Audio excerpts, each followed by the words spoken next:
성경 봉독하겠습니다. 요한복음 6장 14절부터 21절까지의 말씀입니다. 요한복음 6장 14절부터 21절까지의 말씀입니다.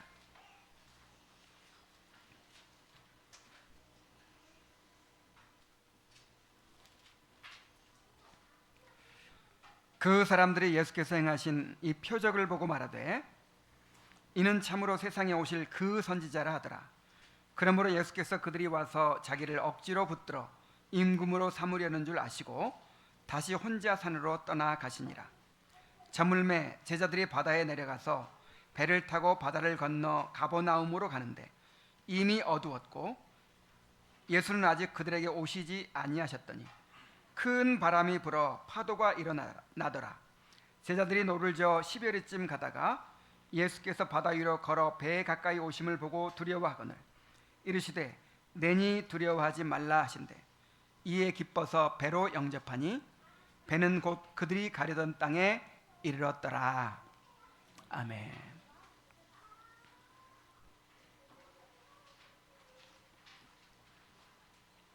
말씀을 전하기 전에 그 갈릴리 호수와 또 가버나움 베세다 사이를 이제 배 타고 왔다 갔다 하는데 그거를 좀 이렇게 상상할 수 있도록 이 사진을 한번 좀 보여드리려고 해요.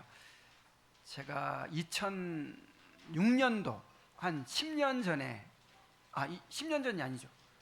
20여 년 전에 가서 사진을 찍어 온 게 있어요. 그래서 잠깐 한번 우리 아이들을 위해서 잠깐 보여드리고 시작하도록 하겠습니다.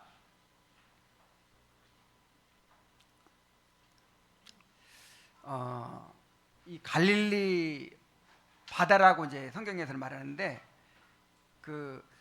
이 팔레스타인 사람들은 그런 언어 습관이 있어요. 그냥 물이 많으면 바다예요. 이 갈릴리 바다가 굉장히 큰 호수입니다. 크기가 어느 정도냐면 우리나라에서 제일 큰 호수가 어디죠? 소양호예요. 소양호. 그리고 또 큰 호수가 춘천 호수거든요. 춘천이 아니라 충주호. 소양호, 충주호가 제일 큰데 그 두 개를 합친 정도예요. 자, 이 지도에 보면 저 위에 갈릴리 호수가 있고 저 밑에 사해가 있죠. 그 사이를 흐르는 게 요단강입니다. 그리고 예수님께서 이제 유대와 사마리아, 저 갈릴리 이렇게 여행을 계속 하시잖아요. 그리고 지금 있던 일은 저 갈릴리를 보여주세요. 갈릴리에서 있던 일이에요. 갈릴리 가버나움이 있고 또 베세다가 있죠. 가버나움에서 베세다로 이제 뭐 걸어가도 저 베세다가 저렇게 가까울 리가 없다. 그래서 그 북동쪽으로 좀 더 밑으로 그 옛날 베세다가 또 있었다고 해요. 뭐 그렇게 보기도 합니다. 그래서 그렇게 보면 걸어가면 한 12km, 돌아가면 12km, 배 타고 가면 한 7km 이렇게 정도 됩니다. 사진 한번 보여주세요. 자, 갈릴리가 이렇게 생겼어요.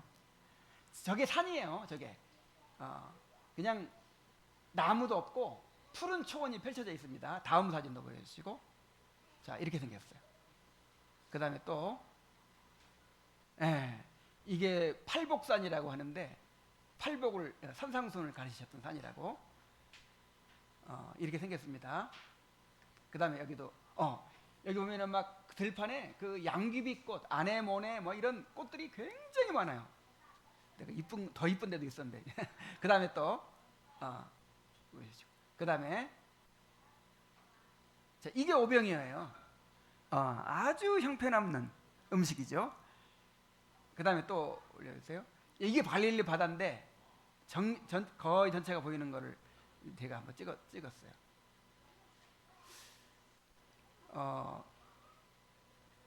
그 세계에서 제일 낮은 땅이 어딘지 아세요? 세계에서 가장 낮은 땅. 이 갈릴리 바다에서 사해 바다에 이르는 그 지역이 세계에서 가장 낮아요. 갈릴리 바다가 해수면 이하로 220m입니다. 바다보다 220m가 낮아요. 갈릴리 바다가. 그래서 이 주위에 산들로 둘러싸여 있고 이 해수면보다 220m 낮기 때문에 갑자기 막 광풍이 불고 그다음에 그 풍랑이 일고 그럴 때가 있대요. 배는 저게 지금 관광용 배고 이제 저 배 타고 건너갔는데 더 올려주세요. 원래 배는 이렇게 생겼어요. 원래 이제 배가 발굴이 돼가지고 그 당시 배가 한 15명 정도 탈 수 있는 배고 돛이 달려있는 그런 배라고 해요. 네, 끝입니다. 자, 이제 상상이 되죠? 자, 이제 말씀 시작하겠습니다.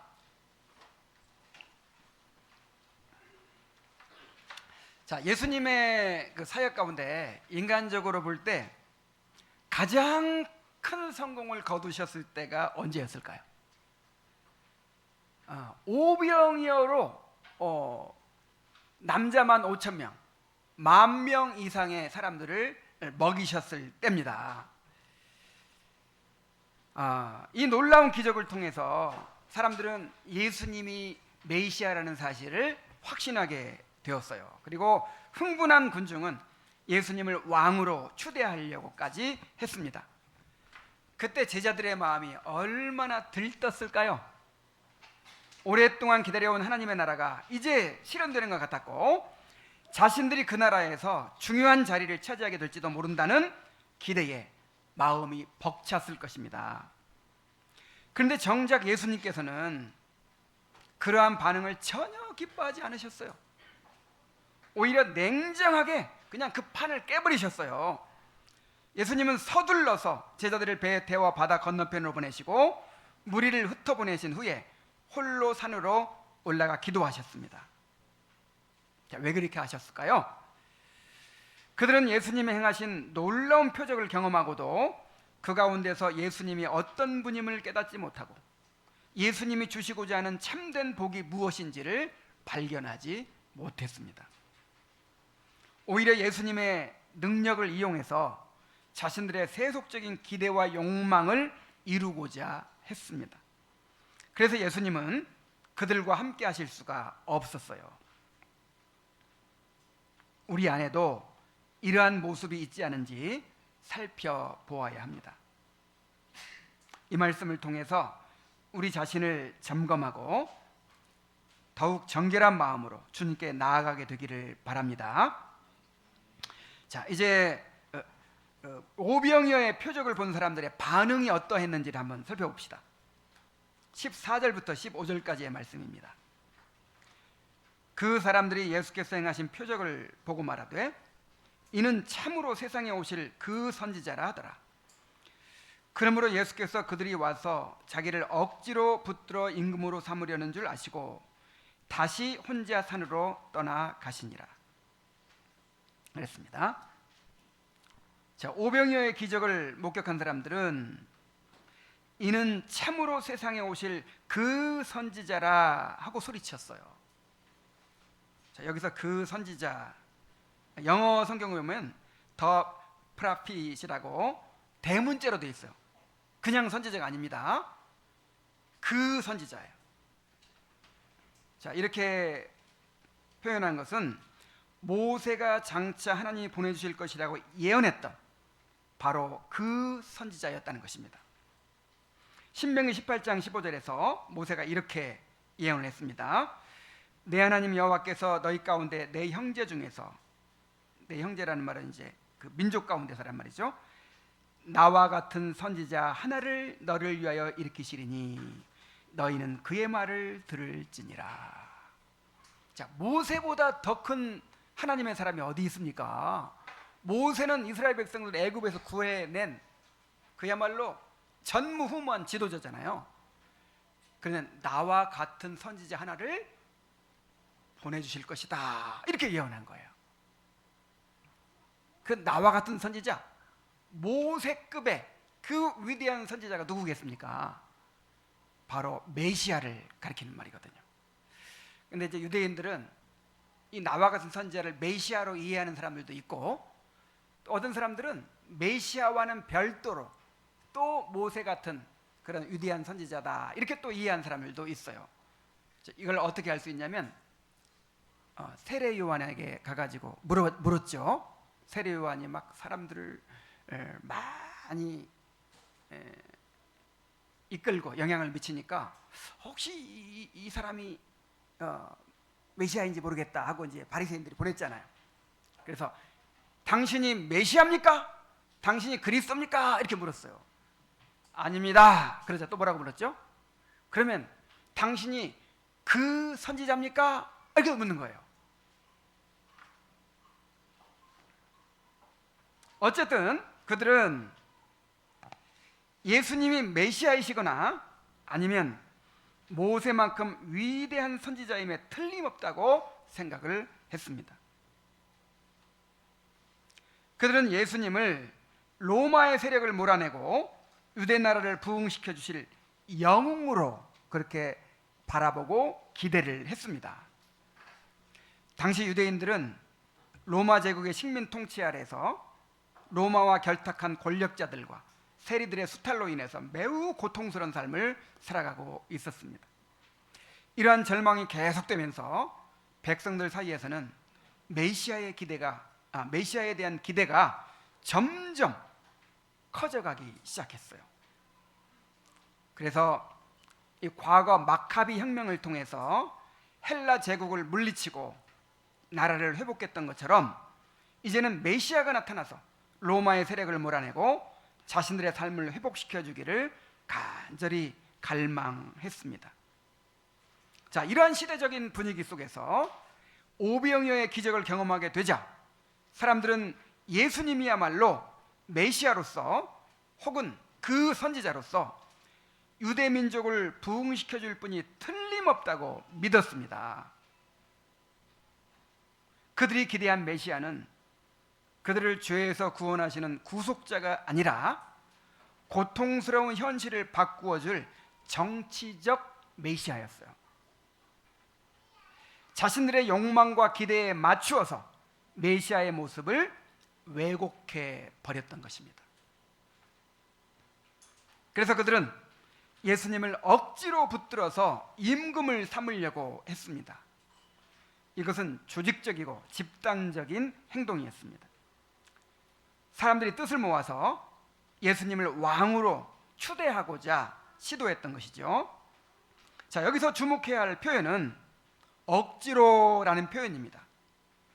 이 단어는 강제로 붙잡다, 탈취하다, 폭력적으로 취하다라는 뜻을 담고 있어요. 자, 이것은 예수님께서는 정치적인 메시아가 되기를 원치 않으셨다는 것을 의미하죠. 그리고 사람들이 예수님의 뜻과는 무관하게 예수님께서 원치 않으시는 방식으로 그분을 왕으로 세우려 했다는 것을 보여줍니다. 그러니까 말은 왕으로 세우지만 실제로는 예수님이 왕이 아니죠. 자기들이 왕 노릇하는 거죠. 자기들이 주인 노릇하는 거죠. 자기들의 뜻에 따라주기를 바라는 것이죠. 예수님에 대해서. 예수님께 다스림을 받고자 하는 것이 아니라 예수님을 이용해서 자신들의 욕망과 기대를 이루고자 한 것이죠. 자, 그렇다면 이때 제자들은 어떠했을까요? 제자들 역시 무리와 다르지 않았음이 분명합니다. 같은 사건을 기록한 마태복음 14장 22절에 보면 이때 예수님께서 제자들을 재촉하사 배를 타고 건너편으로 가게 하셨다라고 기록되어 있어요. 근데 여기서 재촉하사라는 단어는 헬라어로 아난카조라는 말인데 억지로 시키다, 강제로 하게 하다라는 뜻입니다. 그래서 킹 제임스 성경은 이렇게 번역했어요. 즉시 예수께서 제자들을 강제로 배에 태우시고 어떻게 하시고? 강제로 배에 태우시고 자기를 앞서 건너편으로 가게 하셨다. 이렇게 되어 있습니다. 자, 이러한 표현은 제자들이 순순히 가려고 하지 않았다는 사실을 암시하죠. 순순히 가려고 했으면 강제로라는 말을 쓸 필요가 없죠. 자, 제자들은 예수님의 말씀에 절대 복종하는 사람들이었어요. 하여간 제자들은 뭐 좀 어리석은 부분도 있고 충동적인 부분도 있고 좀 인격적으로 부족한 부분도 있고 한데 한 가지만큼은 뛰어난 사람들이었어요. 그게 뭐냐면 순종이에요. 순종. 예수님께서 말씀하신 대로 그대로 순종하는 거예요. 어떤 명령이든지. 그래서 예수님께서 순종하는 사람들을 택하신 거예요. 자, 그런데 이번만큼은 제자들이 너희들을 배 타고 건너편으로 건너가라 하니까 발걸음이 떨어지질 않는 거예요. 에이, 예수님 뭐 어쩌고 막 하는 거예요. 그러니까 어떻게 했다고요? 강제로 막 화를 벌컥 내시면서 강제로 등을 떠밀어서 억지로 배에 태우시고 보내버리셨어요. 제자들도 이 군중의 움직임에 동조하고 있었던 것입니다. 물론 제자들은 예수님을 하나님의 아들이시요 죄인의 구주로 믿었어요. 그러나 제자들조차도 당시 유대인들이 가진 정치적 메시아관을 완전히 벗어나지는 못했습니다. 그들도 예수님이 왕이 되실 것이라고 믿었고 하나님 나라가 자기들의 세대에 이루어질 것을 기대했습니다. 그래서 제자들이 늘 다투는 게 뭐예요? 끊임없이 신경전을 벌이고 경쟁심을 가지고 누가 더 공이 크냐, 나중에 예수님이 왕 되시면 누가 높은 자리 차지해야 되느냐, 총리 자리, 뭐 내무장관 자리, 외교장관 자리, 막 이런 자리를 두고 서로 막 다투는 거예요. 언제까지? 예수님이 잡히시는 그날까지도, 그날 밤까지도 그렇게 서로 싸웠잖아요. 그래서 예수님께서 제자들의 발을 씻겨주시면서 너 중에 으뜸이 되고자 하는 자는 종이 되어야 한다. 너희들이 지금 그렇게 높아지려고 하는데 하나님 나라에서는 세상 나라와 같지 않다. 다른 사람을 섬기는 사람이 하나님 나라에서는 높은 사람이다. 이렇게 가르치셨잖아요.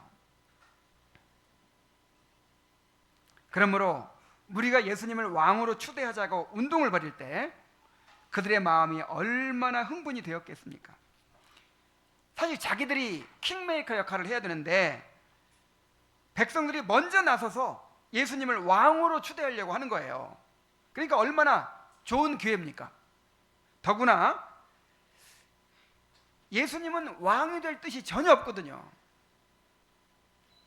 어떤 정치적인 야망이 전혀 없어요. 그래서 그것이 늘 불만이었는데 무리가 억지로 지금 왕을 세워주려고 하니까 얼마나 좋겠어요. 그리고 무리들이 제자들을 제쳐두고 이런 일을 벌였겠습니까? 맨 처음에 누구한테 먼저 말했겠어요? 제자들한테 말했죠. 이분이 메시아가 틀림없습니다. 그 선지자가 틀림없습니다. 우리가 기다리던 분입니다. 그래, 이분을 우리가 왕으로 세워야 됩니다. 제자들이 그랬겠죠. 그런데 우리도 그랬으면 얼마나 좋겠습니까? 그런데 예수님은 정치적인 야망이 없습니다. 왕이 되실 생각이 없습니다. 염려 마십시오. 지금 이 많은 무리가 모여있으니까, 이 10,000명 이상이 모여있으니까 이 군중의 집단적인 힘으로 예수님을 억지로 왕위에 앉히고 그렇게 막 세상에 선포해버리면 예수님도 어쩔 수 없이 따르게 되실 것입니다. 자, 그러던 찰나예요. 그러던 상황에서 예수님이 어떻게 하셨다고요? 즉시 조금도 더 머물러 있지 못하게 빨리 배를 타고 건너편으로 가라 그러시는 거예요. 제자들의 발이 쉽게 떨어지겠습니까? 그래서 예수님이 그들에게 호통을 치시고 등을 떠밀어서 배를 태워 보내셔야만 했던 것입니다.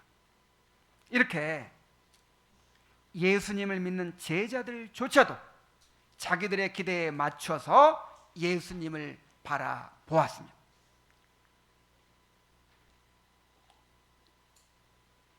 오늘날에는 어떻습니까? 오늘날에도 민노라고 하는 많은 사람들이 자신의 욕망과 기대를 투영해서 왜곡된 시각으로 예수님을 바라보고 있습니다. 많은 교회들이 이른바 건강과 부의 복음, 번영신학이라고 하죠. 이런 현세적인 복음을 전합니다. 예수님을 믿으면 영혼이 구원받을 뿐만 아니라 이 현세에서 건강과 부를 얻을 수 있다고 가르치는 거예요. 그래서 많은 사람들이 현세적인 복을 얻고자 예수님을 믿습니다. 또 어떤 사람들은 그리스도인은 예수님을 본받아서 불의를 타파하고 사회 정의를 실현해야 된다고 생각을 합니다. 자, 이 사람들은 예수님을 불의한 세상을 뒤엎으려고 했던 혁명가로 바라보는 거예요. 또한 오늘날 감정을 중시하는 시대 분위기 속에서 예수님을 단지 우리의 자존감을 높여주고 위로를 주는 분으로만 여기는 사람들도 있어요. 그래서 이제 이 교회에서 전해지는 메시지가 이제 사람들을 어떻게 하면 더 위로를 주고 또 자존감을 높여주고 더 마음을 편안하게 해주는가, 여기에 초점이 맞춰져 있어요. 교회에서 부르는 찬송이 바뀌었어요. 성경에서 정해준 시편을 부르지 않습니다. 그래서 찬송가를 부르기 시작했는데 찬송가도 너무 무겁다. 그래가지고 너무 감미롭고 그냥 우리의 입과 귀에 착착 감기는 그런 이제 복음송을 부르고 CCM을 부르고 그렇게 하죠. 예배가 너무 가벼워지고 있어요. 자, 이처럼 많은 사람들이 자신들의 기대와 욕망에 따라 왜곡된 모습으로 예수님을 믿고 따르고 있습니다. 이러한 태도는 결국 자신들의 목적을 이루기 위해서 예수님을 억지로 임금 삼으려고 했던 그 무리와 다름이 없는 거예요. 입으로는 주여 주여 하지만 실제로는 내가 왕이 되고 주인이 되어서 예수님을 이용하려고 하는 것입니다. 내가 더 행복해지기 위한 수단으로 삼는 거예요. 예수님 자신이 목적이 아니라 나의 더 나은 삶을 위한 수단으로 삼는 거예요. 마치 아라비안 나이트에 나오는 지니처럼 내가 필요할 때마다 불론의 도움을 받을 수 있는 그런 존재로 여기는 것입니다. 이런 태도를 가지고서는 결코 예수님과 바른 관계를 맺을 수가 없고 예수님 안에 있는 참된 구원과 행복을 경험할 수가 없습니다. 왜냐하면 예수님은 하나님이시기 때문입니다. 무리와 제자들이 예수님을 억지로 임금을 삼으려고 했을 때 예수님께서 어떻게 하셨습니까? 예수님은 무리로부터 떠나셨습니다. 15절에 보면 그들이 와서 자기를 억지로 붙들어 임금으로 삼으려는 줄 아시고 다시 혼자 산으로 떠나가시니라고 했어요. 자, 그런데 마태복음에 보면 그 전에 먼저 두 가지를 행하셨습니다. 14장 22절 다시 읽습니다. 예수께서 즉시 제자들을 재촉하사 자기가 무리를 보내는 동안에 배를 타고 앞서 건너편으로 가게 하시고 무리를 보내신 후에 기도하러 따로 산에 올라가시니라. 저물매 거기 혼자 계시더니 그랬죠. 자, 예수님께서 산으로 올라가셔서 조용히 기도하는 시간을 가지셨다고 했는데 그 전에 두 가지를 하셨는데 먼저 어떤 일을 하셨습니까? 제자들을 보내셨죠. 흥분해 가지고 떠나기 싫어하는 제자들을 억지로 배에 태워 바다 건너편으로 보내셨습니다. 그리고 나서 무리를 해산시키셨죠. 혼자서 어떻게 그 10,000명이 넘는 무리를 막 억지로라도 임금을 삼으려고 하는 그 무리들을 어떻게 해산시키셨을까요? 아마도 범접할 수 없는 두려운 신적 권위를 나타내셨을 거예요. 그리고 예수님께서는 홀로 산에 올라가 기도하셨습니다. 아마도 그 기도는 사람들의 잘못된 기대와 요구에 흔들리지 않고 자신의 사명을 굳게 붙들고자 하는 기도였을 것입니다. 또한 사람들이 하나님의 뜻에 따라 예수님을 올바로 믿을 수 있도록 간구하는 기도였을 것입니다. 예수님은 우리 뜻을 이루기 위해서 조종하거나 이용할 수 있는 분이 아닙니다. 예수님은 우리의 욕망과 기대를 충족시키는 수단이 될 수 없습니다. 만일 예수님이 우리가 원하는 대로 행하시는 분이라면 그분은 참 하나님이실 수가 없습니다. 여러분 한번 생각해 보세요. 예수님이 내가 원하는 걸 다 이루어 주시는 분이면 좋겠다, 그런 생각이 들죠? 정말 그런 분이면 좋겠습니까? 그런 분이라면 우리가 어떻게 우리 자신의 삶을 신뢰하고 맡길 수 있겠습니까? 우리 수준밖에 안 되잖아요. 만약에 부모가 있는데, 자녀를 키우는 부모가 있는데 자녀가 원하는 것을 다 들어주는 부모예요. 자녀가 조종할 수 있고 이용할 수 있는 부모예요. 그럼 그 부모에게 자녀를 맡길 수 있겠습니까? 그런 부모는 자녀에게 재앙입니다. 절대 복이 될 수 없어요.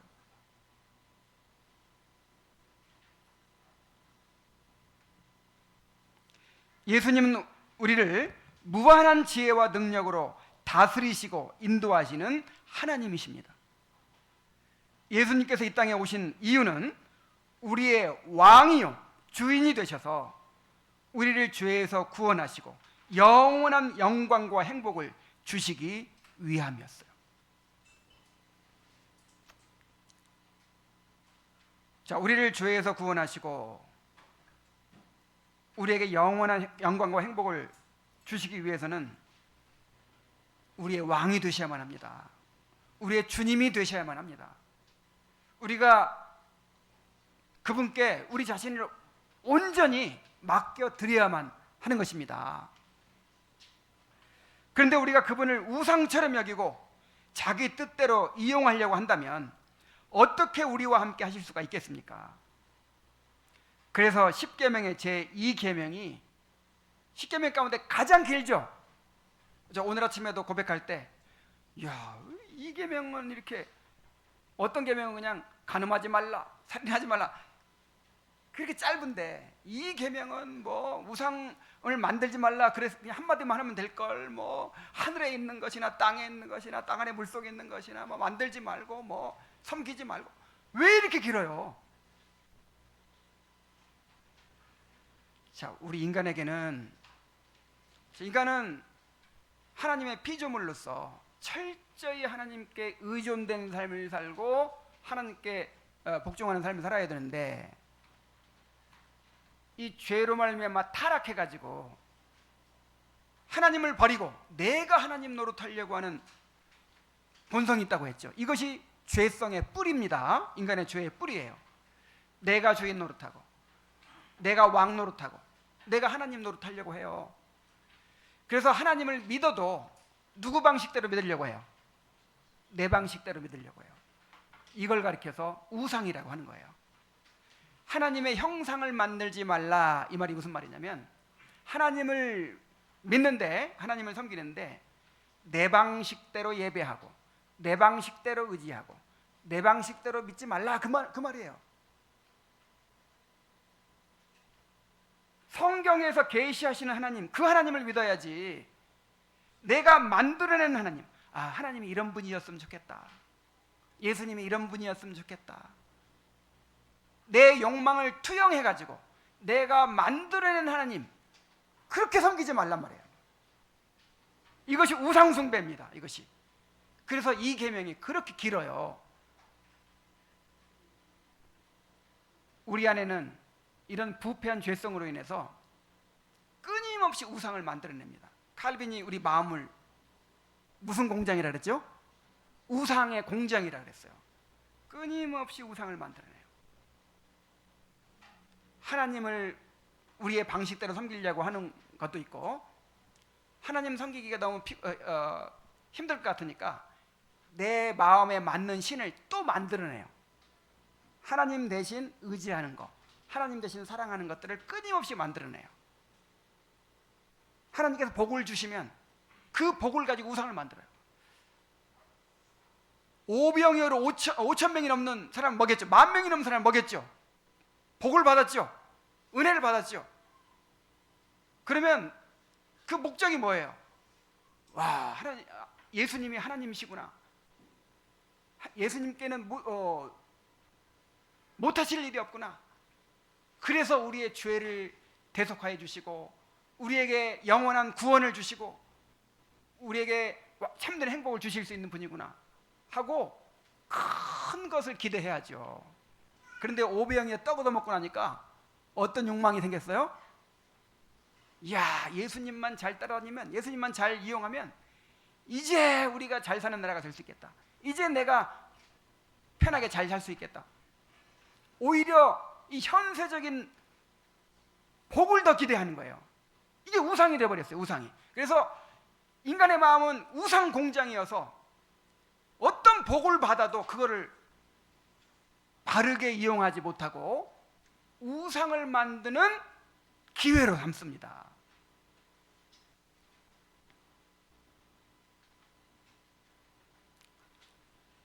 이렇게 내가 만들어낸 예수님, 내가 만들어낸 하나님을 섬기려고 하면 절대로 하나님을 만날 수가 없어요. 예수님은 그분을 주로 인정하고 참되게 예배하는 자들과 함께 하시며 은혜를 베푸십니다.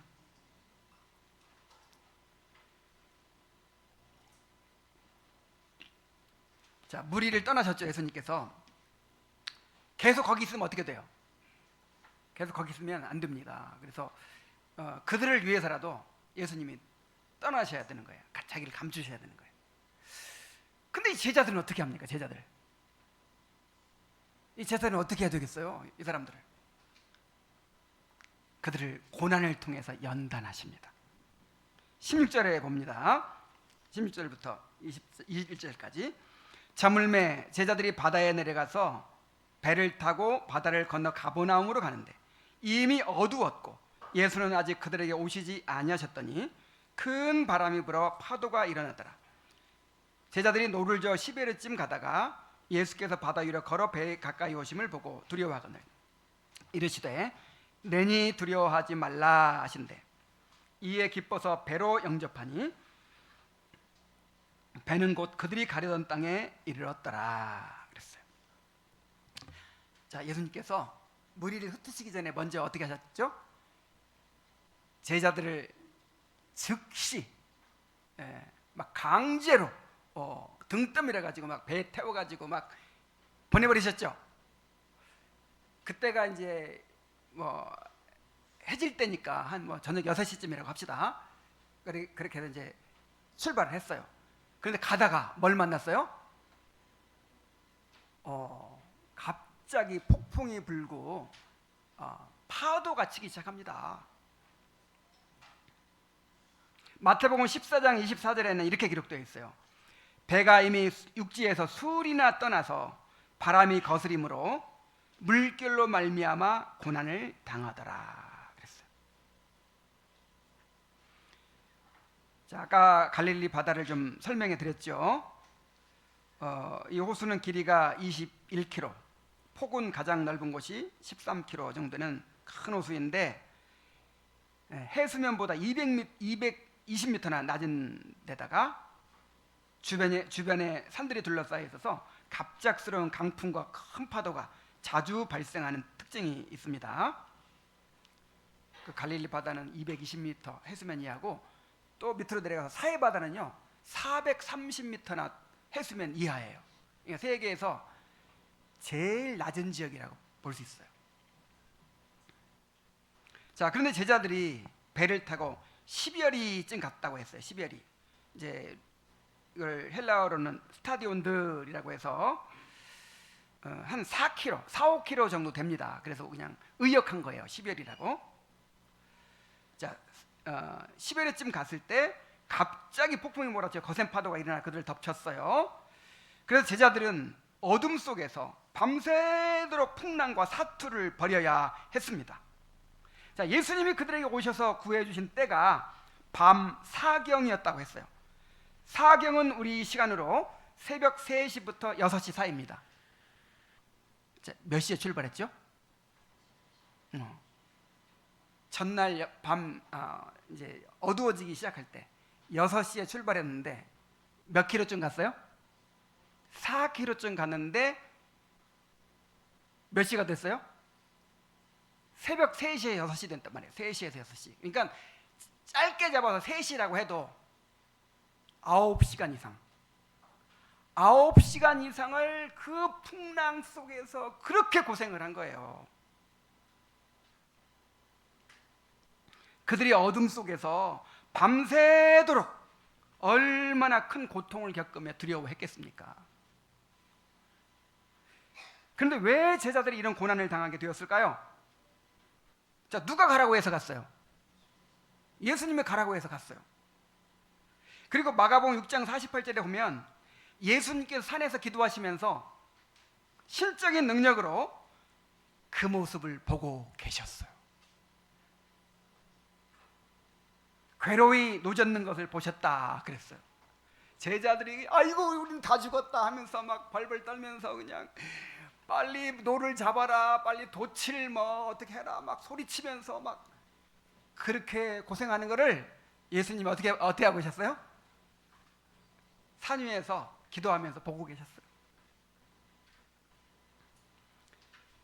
그리고 그들이 밤새도록 풍랑과 싸우다 지치게 되었을 때 그들에게 오셔서 그들을 구원해 주셨습니다. 이 고난은 우연히 닥친 게 아니에요. 예수님께서 그들을 위해 허락하신 고난이었습니다. 오병이어의 표적을 통해 마음이 높아지고 인간적인 기대와 야망으로 부풀어 오른 그들의 마음을 낮추시고 정결케 하시려는 주님의 섭리였습니다.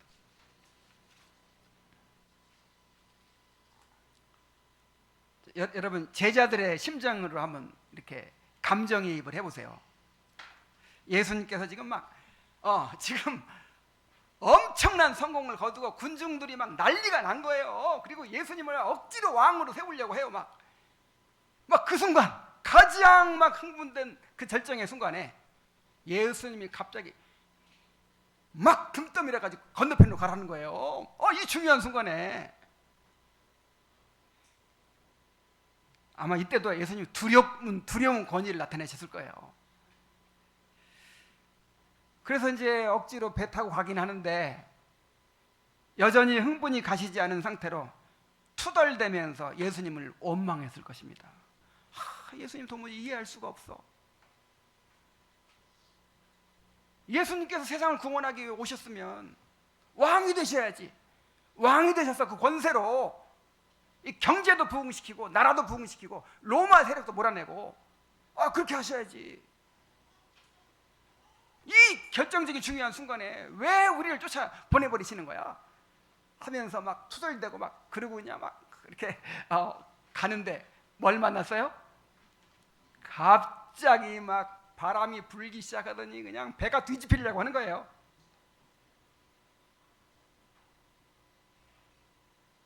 그들의 마음이 흥분됐을 때는 어떤 말씀도 귀에 들어오지 않죠. 그런데 갑작스러운 폭풍과 거센 파도가 몰아쳐서 배가 뒤집힐 것 같은 위기 속에 빠지게 되니까 그들의 마음이 어떠했겠어요?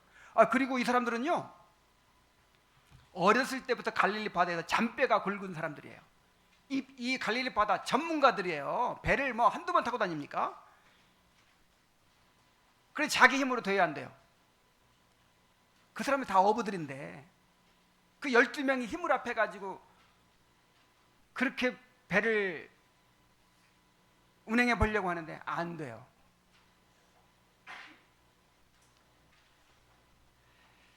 그래서 이제 정말 자기들의 연약함을 깨달았을 거예요. 그리고 절망에 빠졌을 것입니다. 이대로 죽을 수도 있겠다. 이대로 이제 우리가 죽는구나 이런 생각을 했을 거예요. 자, 그 순간 자기들이 품었던 야망이 무슨 의미가 있어요? 예수님이 왕 되고 뭐 우리가 높은 자리 차지하고 막 이런 욕심이 어떻게 됐겠어요? 그런 거 다 어디 가버렸어요. 그리고 오로지 한 가지, 하나님 우리를 살려주시옵소서. 이제 생존에 대한 그 열망만 남은 거예요. 제발 나를 살려주시옵소서.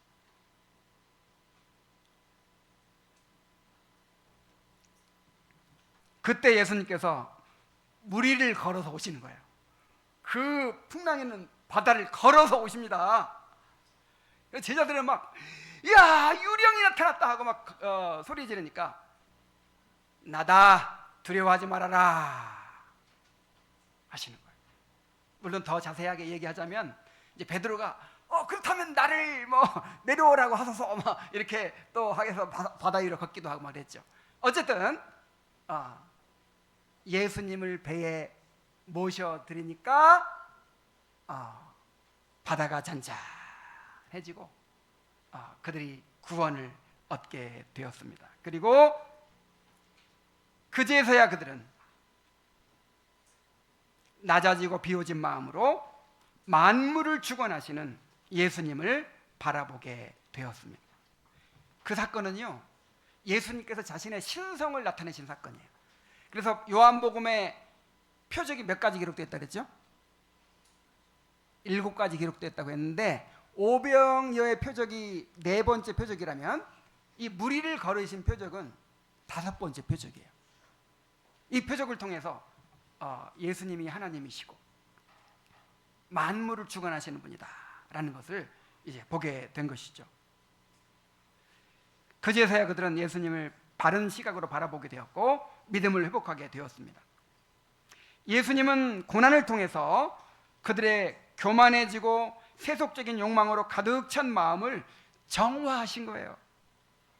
이 고난은 마음을 정결케 하는 그런 기능이 있습니다. 예수님은 우리도 이와 같이 고난을 통해서 연단하십니다. 우리는 예수님을 믿는다고 하면서도 제자들처럼 여전히 교만한 본성을 가지고 있어요. 작은 성공 하나에도 금세 마음이 높아집니다. 좀만 하나님께서 평강을 주시고 복을 주시면 금방 마음이 높아지고 욕심이 생겨요. 욕심이.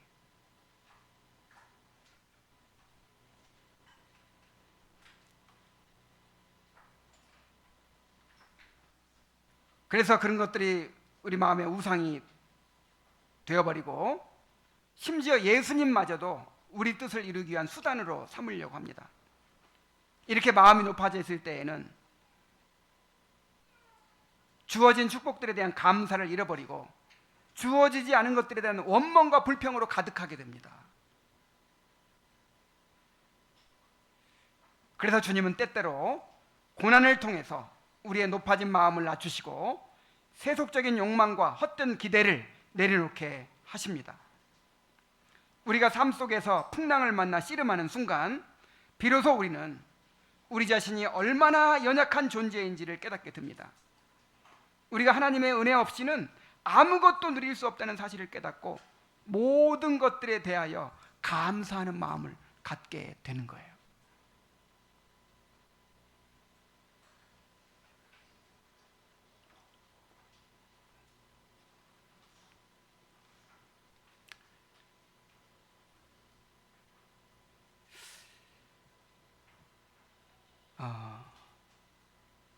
저는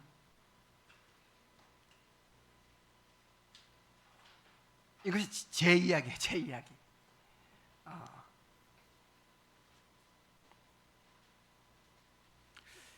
여러 차례 이 고난을 통해서 하나님께서 제 마음을 많이 낮추시고 또 정결케 하셨어요. 아직도 많이 남아있지만.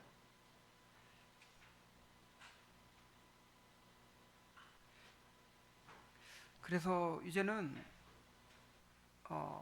모든 게 감사합니다. 모든 게 감사해요. 좀 우스운 얘기지만 화장실 갔다 오기만 해도 감사해요. 여러분, 우리가 당연하게 여기는 거, 이것들이 얼마나 큰 일인지 몰라요. 만약에 화장실을 볼 수 없다, 그렇게 한번 생각해 보세요. 제가 그런 경험을 했거든요. 이야, 정말 그보다 더 큰 고통이 없더라고요. 근데 아침마다 화장실을 잘 가거든요, 요즘에. 야, 이게 얼마나 기적인가, 그런 생각을 해요. 이거 경험해보지 않은 사람은 몰라요. 제가 잠을 한 2년간 못 잤잖아요. 근데 요즘에 누우면 잠이 들거든요. 오래 자지는 못해요. 많이 자면 5시간, 6시간 요 정도 자는데, 일어날 때마다 하나님 감사해요. 하나님 이런 잠을 주셔서 감사합니다. 이게 기적이에요, 여러분. 이게 하나님의 은혜가 아니면 우리가 누릴 수 없는 기적이에요. 그러니까 우리가 당연하게 여기는 것들이 정말 가장 큰 복이거든, 사실은. 이 공기처럼.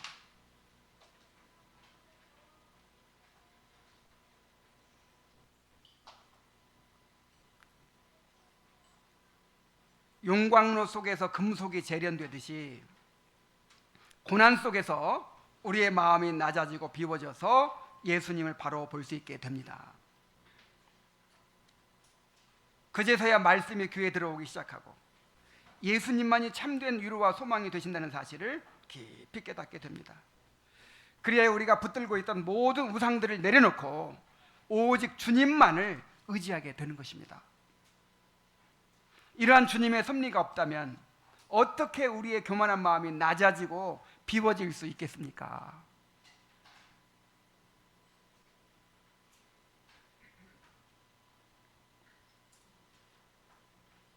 제가 석 달에 한 번씩 이렇게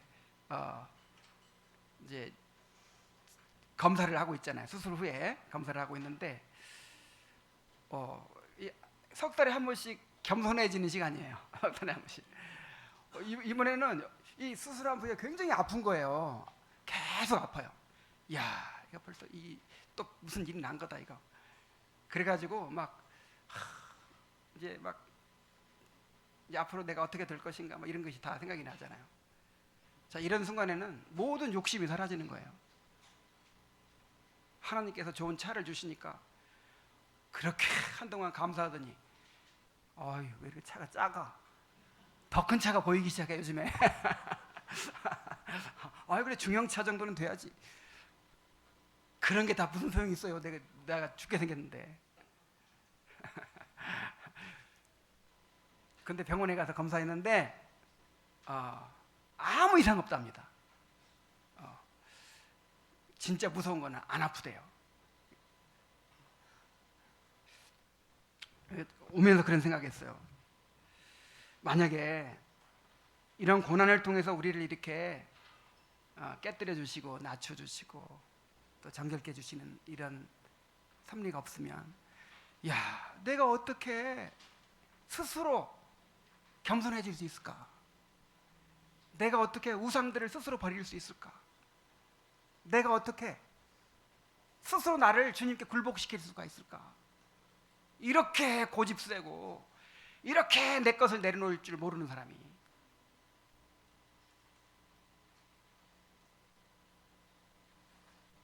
우리에게 삶의 풍랑을 허락하셔서 우리를 깨끗게 하시고 주님을 온전한 눈으로 바라보게 하시는 자비하시고 신실한 주님을 찬양해야 합니다. 이제 말씀을 맺겠습니다. 예수님께서 오병이어의 표적을 행하신 이유는 단순히 배고픈 무리를 먹이기 위해서가 아니었습니다. 예수님이 하나님의 아들 그리스도이심을 드러내시고 그분 안에 영원한 생명이 있음을 알게 하시기 위함이었습니다. 그들은 예수님이 주실 영원한 생명을 얻기 위하여 예수님을 자신의 삶의 주님으로 영접해야 했습니다. 그러나 그들은 그 표적의 의미를 깨닫지 못하고 오히려 세속적인 욕망으로 가득 차서 예수님을 이용하여 자신들의 뜻을 이루려고 했기 때문에 예수님은 그들을 떠나실 수밖에 없었습니다. 예수님은 우리가 조종하거나 이용할 수 있는 분이 아닙니다. 계속해서 그렇게 간을 보고 이리 재고 저리 재고 그럴 수 있는 분이 아니에요. 예수님은 하나님이시고 우리의 왕이시고 주인으로 오신 분입니다. 예수님을 믿는다는 것은 단순히 삶의 도움을 얻기 위해서 필요할 때 예수님을 의지하는 것이 아닙니다. 예수님을 우리의 왕으로 인정하고 그분의 다스림을 받아서 살아가는 것입니다. 풍랑이 언제 잔잔해졌죠? 예수님을 알아보고 내니 두려워 말라. 이게 굉장히 중요한 선언이거든요. 그래서 이 신학자들은 구약 성경에서 나는 여호와니라, 나는 나다 이렇게 말씀하신 적 있죠? 이 말씀과 비견되는 말이라고 해요. 나다, 하나님의 아들이다, 내가 메시아이고 왕이다, 너희들의 생사 화복을 주장하는 너희의 하나님이다 라고 선언하신 거예요. 나다, 두려워하지 말아라. 제자들이 그 예수님을 알아보고 배로 영접하니까 어떻게 됐어요? 풍랑이 잔잔해졌어요. 우리도 삶의 풍랑 가운데서 우리 자신을 내려놓고 예수님을 참된 왕으로 모셔드릴 때 예수님께서 우리를 참된 평강의 길로 인도해 주실 것입니다. 기도하겠습니다.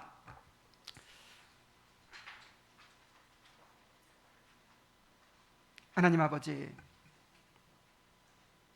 예수님이 어떤 분이신가를 또 오늘 말씀을 통해서 가르쳐 주시니 감사드립니다. 예수님은 우리가 이기적인 욕망으로 조종하거나 이용할 수 있는 분이 아닙니다. 예수님은 우리의 하나님이시고 우리의 왕이십니다. 그분을 인정하고 우리 삶에 모셔드릴 때 우리를 두렵게 하는 풍랑들이 잔잔하게 되고 예수님께서 우리를 영원의 항구로 인도해 주실 것입니다. 우리는 제자들처럼 예수님을 믿는다고 하면서도 끊임없이 마음이 높아지고 또한 자기중심적 욕망으로 가득하게 됩니다. 끊임없이 내 뜻을 주장하고 내 방식을 주장하고 내 생각을 주장합니다. 하나님 아버지, 여러 가지 풍랑을 통해서 우리를 정결케 하시는 주님의 섭리를 겸손히 받아들이게 하시고 예수님을 우리 삶에 나의 주, 나의 하나님으로 모셔드리게 하여 주시옵소서. 예수님의 이름으로 기도하옵나이다. 아멘.